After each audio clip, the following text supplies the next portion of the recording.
Guys, good morning. मैं हूँ रीना कटाना। आई होप सब अच्छे होंगे, मैं भी अच्छी हूँ। और ये ब्लॉग मैं मॉर्निंग से स्टार्ट कर रही हूँ। अभी सुबह के 5 बजने वाले हैं, तो मैं भी घर की पूजा कर लेती हूँ, आगे दिखाती हूँ आपको।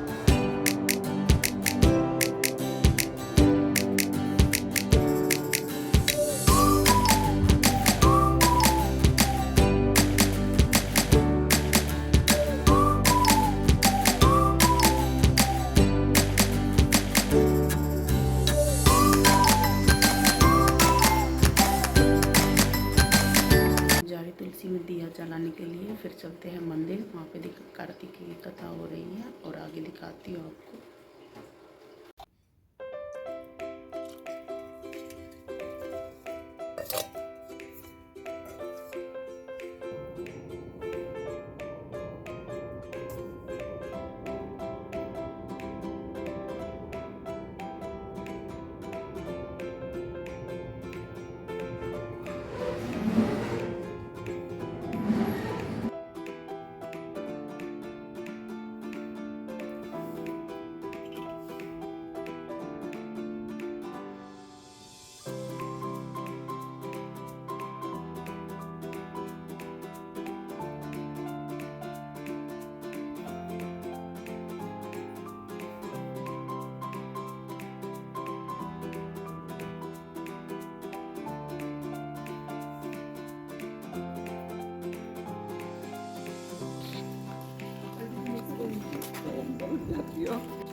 जा रहे मंदिर,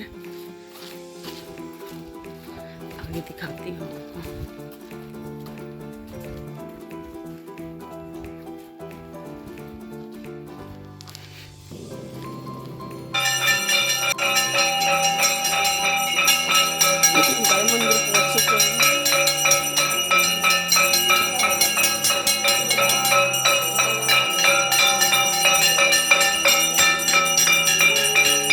जल्दी आ गए।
की सदा वाली सदा तेरी जय वाली का साचे दरबार की जय।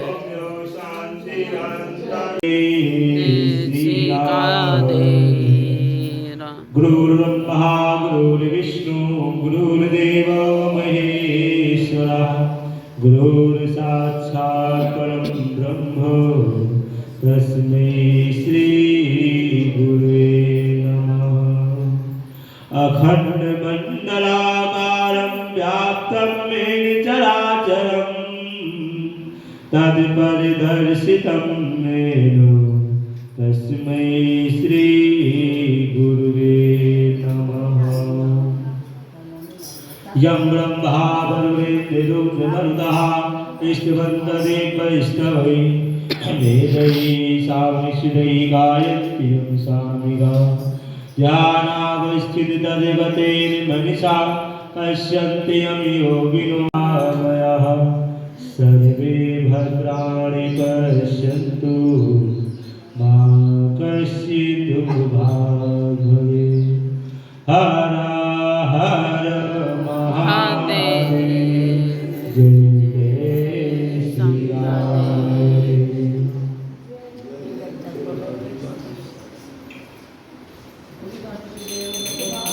की जय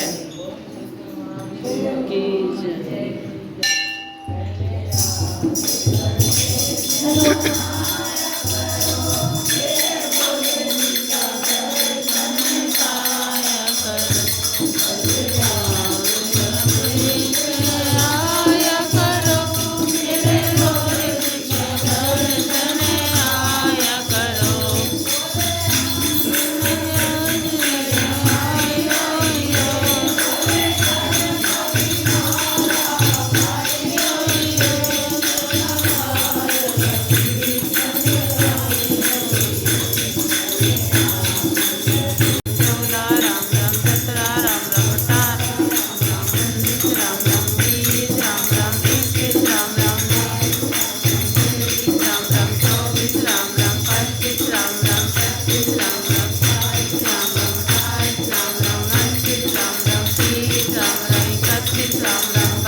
जालंधर का आतंक फैल गया, सभी देवता लोग संकट में पड़ गए।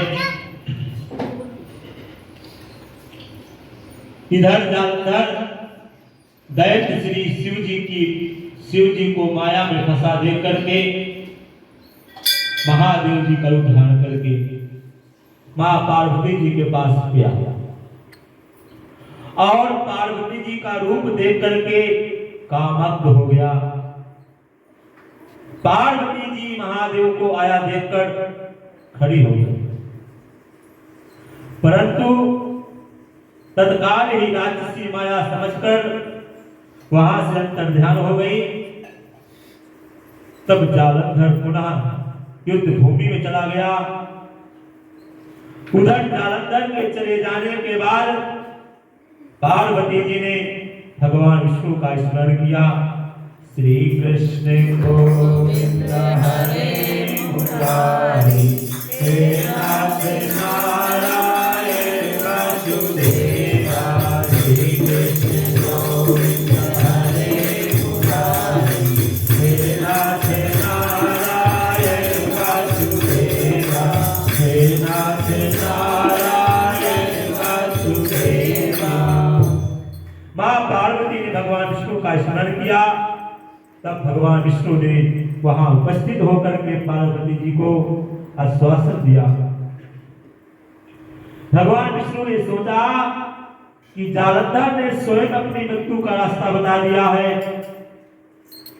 यह दुष्ट वृंदा के पतिव्रत धर्म के कारण ही मृत्यु को प्राप्त नहीं होता है।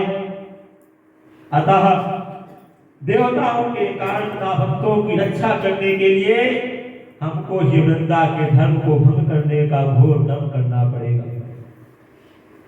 ऐसा करने पर ही इस दुष्ट की मृत्यु होगी। इतनी में ही देर में शिव जी भी राक्षसी माया से मुक्त होकर जालंधर को आया देख करके उसके साथ युद्ध करने को उद्यत हुए और अनेक बाणों का प्रहार करने लगे। इधर वृंदा ने स्वप्न में देखा दक्षिण दिशा की ओर प्रेतों के साथ जा रहा है। यह स्वप्न देखा उसे बड़ी चिंता हुई और अटारी तथा गौशाला कहीं भी विश्राम नहीं मिला।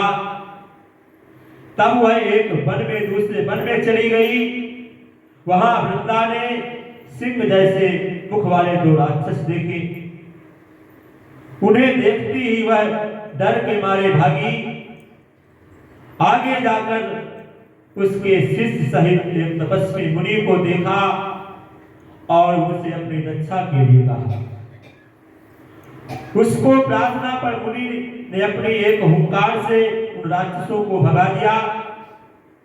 तत्पश्चात वृंदा ने मुनि से विनय पूर्वक कहा कि महाराज, मेरे पति जालंधर तथा महादेव जी का घोर युद्ध हो रहा है।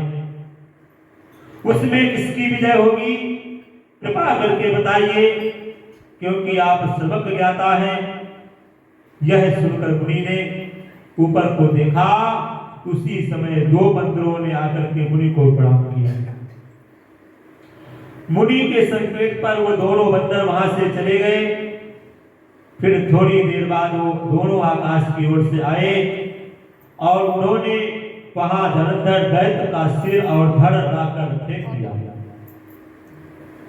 वृंदा अपने पति के मृत शरीर को देखकर दुखी हुई और रोने लगी। तत्पश्चात मूर्छित होकर पृथ्वी पर गिर पड़ी। मुनि ने अपने कमंडल से उस पर जल छिड़का, उसे चैतन्यता आ गई। तब वह पुनः विलाप करती हुई मुनि से बोली कि महाराज, जिसने देव गंधर्वों तथा विष्णु सहित तीनों लोक को जीत लिया था, वह शिव के हाथ से कैसे मारा गया? हे मुनि, आप बड़े सामर्थ्यवान हैं, किसी प्रकार मेरे पति को फिर जीवित करें।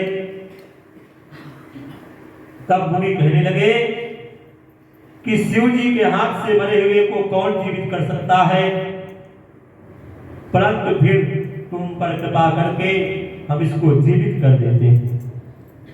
ऐसा कहकर मुनि अंतर्ध्यान हो गए और जालंधर जीवित होकर वृंदा के साथ प्रेम आलाप करता हुआ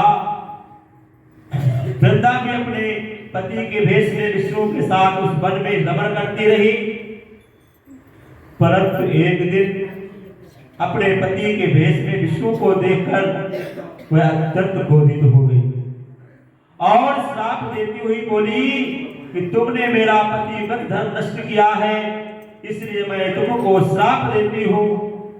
निश्चय ही वह कपट मुनि तुम ही थे और तुमने जो दो राक्षस कपट के बनाए थे वही कालांतर में तुम्हारी स्त्री का हरण करेंगे और जो तुम्हारा शिष्य था वह बंदर रूप धारण कर तुम्हारी सहायता करेगा। फिर कहा कि तुम शिला हो जाओ। नारद जी कहने लगे कि हे राजा पृथु, भगवान कृष्ण ने देवताओं तथा अपने भक्तों के कार्य के लिए पतिव्रता वृंदा का सिर हर दिया, परंतु वह मन ही मन अत्यंत दुखी हुए और बोले कि हे वृंदे, मैंने तुम्हारे श्राप को ग्रहण किया है, अतः मैं अवश्य ही शिला रूप में हो जाऊंगा, परंतु तुम भी वृक्ष रूप में होकर के मुझे प्राप्त हो। तभी भगवान विष्णु शालिग्राम हो गए और वृंदा तुलसा माता हो गई। उसी समय वृंदा अपने पति के चरणों का ध्यान करके विष्णु के मना करने पर भी अग्नि में प्रवेश कर गई। नारद जी कहते हैं कि हे राजा पृथु, इधर शिव जी बड़े भयंकर वेग से राक्षसों को मारने लगे। शिव जी के तीक्ष्ण बाण वर्षा के आगे सुख और निशुभ भी ठहर न सके और युद्ध क्षेत्र में भाग खड़े हुए।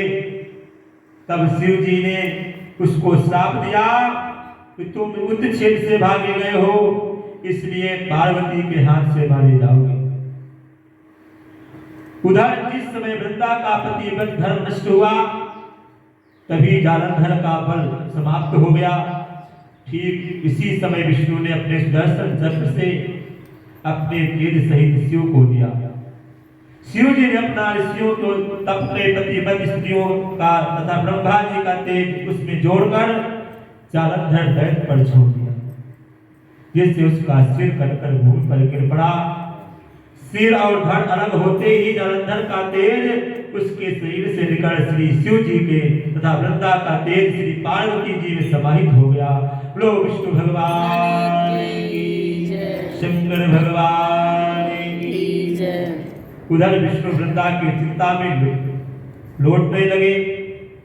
तब सब देवताओं ने शिव जी की स्तुति करने लगे कि महाराज, जालंधर को मारकर आपने देवताओं का बड़ा उपकार किया, परंतु एक महान अनर्थ हो रहा है, कृपा करके उसका भी कुछ उपाय कीजिए।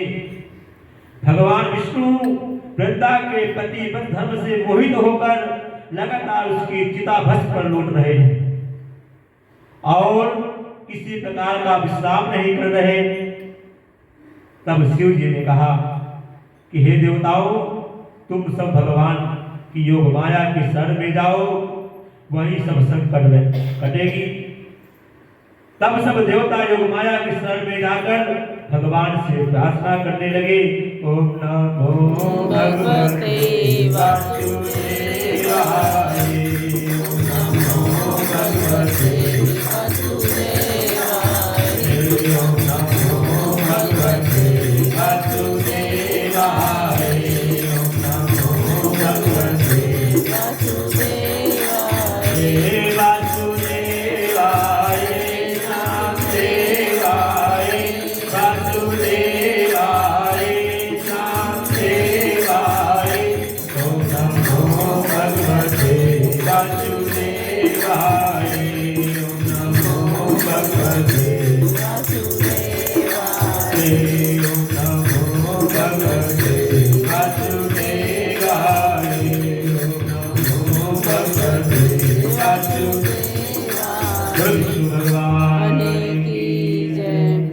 उस देवी को हमारा नमस्कार है जिसके भक्तगण अनादर तथा मोह को प्राप्त नहीं होते। ऐसे मूल प्रगति को हमारा नमस्कार है। उस समय देवताओं ने एक तेज देखा और आकाशवाणी सुनी कि गौरी, लक्ष्मी और सरस्वती तीन देवियों ने रजोगुण, सतोगुण और तमोगुण रूप में ही वही तीनों तुम्हारा कार्य सिद्ध करेंगी। उन देवियों की तुम आराधना करो। फिर उन तीनों देवियों ने प्रकट होकर 3 बीज दिए और कहा कि इन तीनों बीजों को जहां पर विष्णु है वहां जाकर डाल दो। देवताओं ने तीनों बीज ले जाकर के जहां पर वृंदा की चिता पर भगवान विष्णु लौट रहे थे जाकर बो दिए। उन तीनों बीजों से 3 वृक्ष उत्पन्न हुए। रजोगुण सरस्वती माता ने दिया था तो आंवला प्रकट हो गया। तमोगुण गौरी से उत्पन्न हुआ था तो तुलसा माता उत्पन्न हो गई। और सतोगुण लक्ष्मी जी ने दिया था तो मालती प्रकट हो गई। श्री लक्ष्मी जी ने अपना बीज ईर्षा युक्त होकर के दिया। लक्ष्मी जी नाराज थी, भगवान विष्णु वृंदा के चिता पर लौट रहे थे तो लक्ष्मी जी ने जो अपना गुण दिया था वो ईर्षा भाव में दिया था। इसलिए मालती भगवान पूजा में निंदनीय है। कभी भी मालती का पुष्प भगवान को नहीं चढ़ाया जाता। आंवला और तुलसी भगवान को अति प्रिय है। इस प्रकार वृंदा ने वृक्ष होकर भगवान शालिग्राम से सहयोग किया। इसी कारण कार्तिक के उद्यापन में भगवान की पूजा तुलसी के मूल रूप में होती है। नारद जी कहते हैं कि राजा प्रभु, जिस घर में तुलसी का वृक्ष होता है उसमें यमदूत कभी नहीं आते। इसलिए जो तुलसी का वृक्ष घर में लगाते हैं वो यमपुरी को नहीं प्राप्त होते हैं। उनको नर्मदा तथा गंगा का जल का स्नान का फल प्राप्त होता है। जो तुलसा का दान करता है उसे अश्वमेध यज्ञ का फल प्राप्त होता है। जो तुलसा का विवाह करता है उससे जन्म जन्मांतर के सारे पाप नष्ट हो जाते हैं। उस घर में लक्ष्मी निवास करती है। मनुष्य को तुलसा और आंवले की पूजन करना चाहिए और भगवान का कीर्तन करना चाहिए। श्रीमन नारायण नारायण नारायण श्रीमन नारायण नारायण श्रीमन नारायण नारायण नारायण श्रीमन नारायण श्रीमन नारायण नारायण नारायण श्रीमन नारायण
हरि को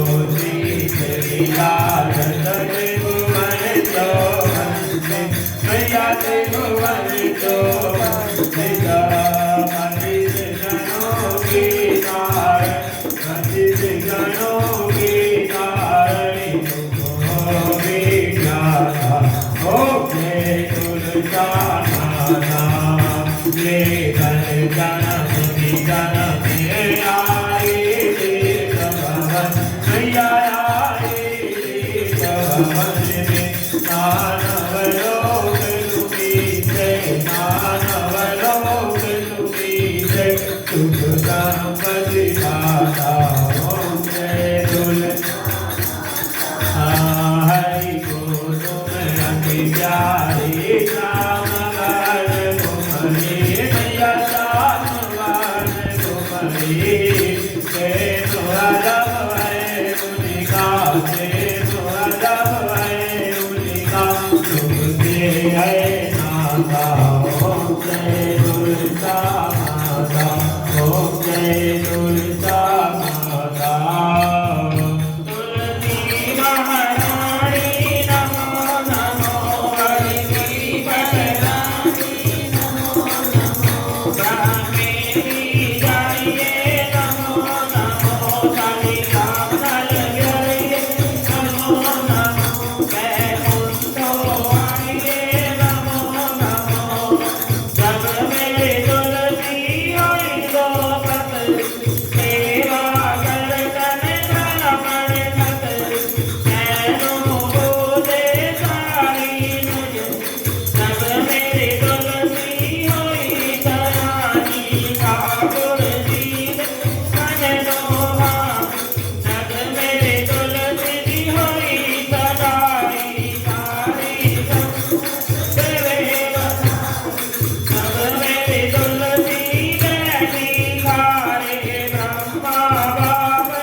जय श्री राधे श्याम हरि की जय की जय जय।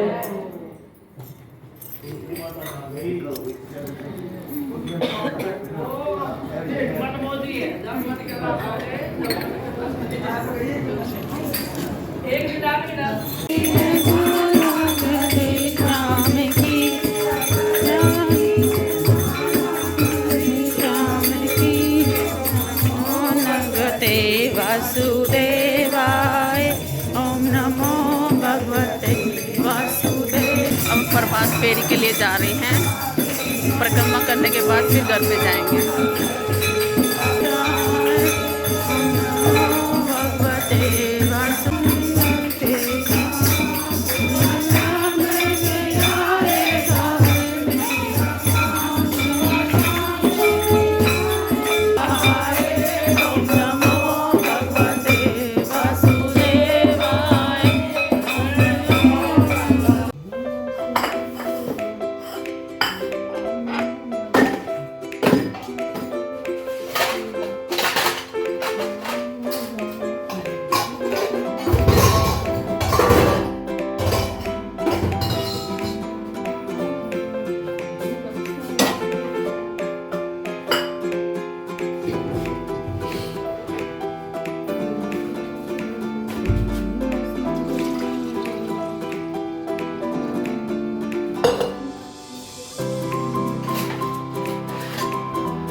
पनीर की सब्जी दिखाती हूँ आपको। ये रेसिपी मटर पनीर सब्जी कैसे बनाती हूँ।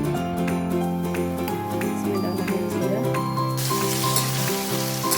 थोड़ा गोल्डन ब्राउन होने तक मैं पका लेती हूँ। डाला है लाल मिर्च है, हींग है, गरम मसाला, हल्दी, नमक और पनीर मसाला है। ये थोड़े मसाले का इसका आ रहा है कलर थोड़ा गोल्डन ब्राउन, थोड़ा स्टोर कर लेते हैं इसको। और थोड़ा सा घी लिया है जाता है सब्जी का। थोड़े से गोल्डन ब्राउन हो गए हैं हमारे काजू, उनको मैं निकाल लेती हूँ। ये हमारे टमाटर बिल्कुल सॉफ्ट हो चुके हैं और इसमें जो हमारे मसाले हैं उनको भी ऐड कर देती हूँ। ये सारे मसाले मैं इसमें ऐड कर देती हूँ। ये मिक्सर मैंने मिक्सी में ग्राइंड कर लिया है। अब इसको हम कढ़ाई में डालते हैं।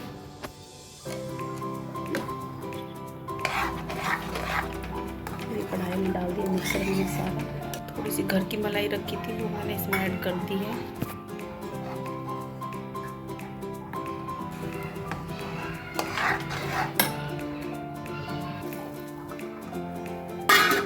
इसमें पनीर भी ऐड कर दी है, मटर भी।